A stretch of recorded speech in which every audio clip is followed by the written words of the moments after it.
Hey guys, and welcome back to another episode of Deck Tech. So today we're talking about Jodah and its enchantments.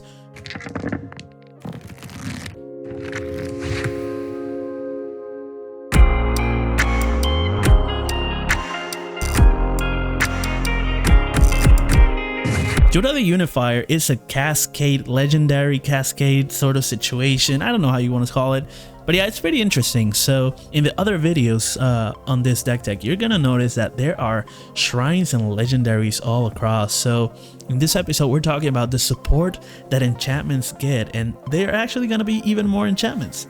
So on one side of the board, we have resource generation, and on the other side we have resource protection. So first, let's talk about generation. First of all, Mystic Remora for 1 mana, it lets you, with a cumulative upkeep, whenever another player casts a non-creature spell, you draw a card. And same thing is going to happen with Ristic Study. Whenever an opponent casts a spell, you may draw unless that player pays 1. Okay, so in this one you pay until you can't, and in this one they pay or they can't until they can't, and things like that. It's going to give you draw. So draw is going to be a very useful kind of resource that we're going to be using for winning the game, because the more cards we have, the more we can cast. The more we cast, the more we cascade, and then the more we cascade, the more creatures there are with mana, and the more we draw even more, and the more we can actually attack, and the more we can actually do more value, more protection, more resources, and it snowballs into everything else. Okay, the other resource we have on this side is going to be mana production. So we have these 3 enchantments, which are all going to be mana based. Sanctum Weaver for 2 mana is going to tap for X mana of any one color, and it's going to be equal to the number of enchantments you control. So the other one is going to be Mana Reflection and Exclamation, which are actually mana doublers. So for 6 mana, Mana Reflection lets you tap your permanents for mana and produce twice as much.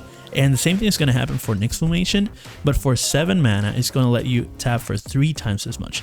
And it's also a creature and has trample, but we don't use it as a creature. We actually don't want to attack with it or put it in jeopardy, because this is a very useful tool, okay?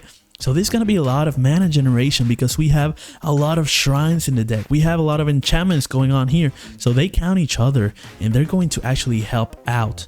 Then on the right side, we're going to help out even more because we have Destiny Spinner, which creatures and enchantment spells you control can be countered. That's what it says. For 2 mana, it's actually defending, it's protecting your creatures and your enchantments. So all the legendaries that Jodah's running and all the shrines and all the value that we get is being protected by Destiny Spinner very well for only 2 mana as well.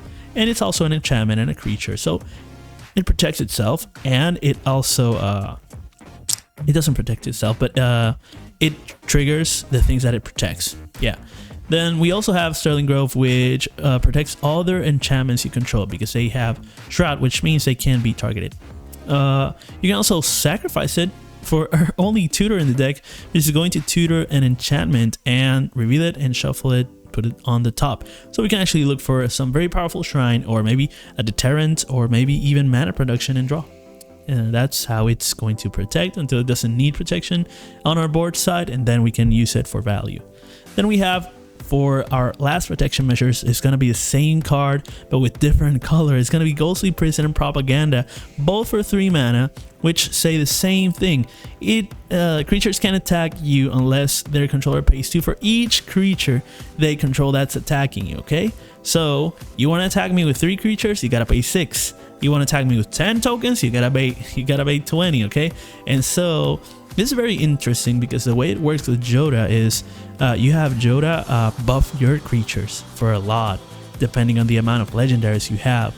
So they'll see each other and buff up, and then Ghostly Prison is going to limit the number of attacks that you get coming. So whenever you have buffed up creatures, they're going to be much higher, and that's completely deterring your opponent to even attack, because even if you have high creatures, you can be overwhelmed by a high amount of creatures. And if you have a high amount of creatures that's coming at you, because it's deterred, they won't attack with anyone because they're too big, thanks to Jodah. And so yeah, that's kind of how it works. It's a lot of value, it's a lot of fun, and hey, it's all going to work together because these make mana, these are protected, these give you draw, these draws you into these, these make mana so you can cast these. They're all kind of working towards each other in ways that are very, very useful, okay? So yeah, let me know which one is your favorite. The protection, the mana production, the draw. There's a lot of draw in this deck. Watch the other videos too, okay? So yeah, which one of these is your favorite? So let me know that in the comments, as well as like, share, subscribe, and follow for more, okay? I will see you on the next one. Peace out.